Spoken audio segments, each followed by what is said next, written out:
In front of me is Samsung Galaxy XCover 7, and today I would like to show you how you can clean storage.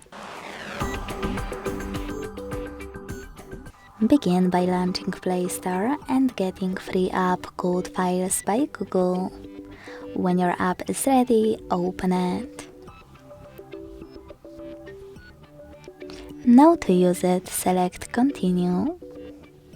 Click on Allow and tap on gray switcher next to Allow Permission.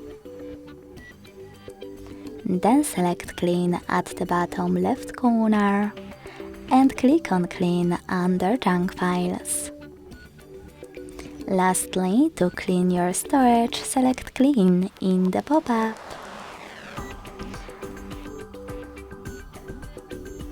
Thanks so much for watching. If you enjoyed this video, don't forget to leave a like, comment and subscribe. Bye!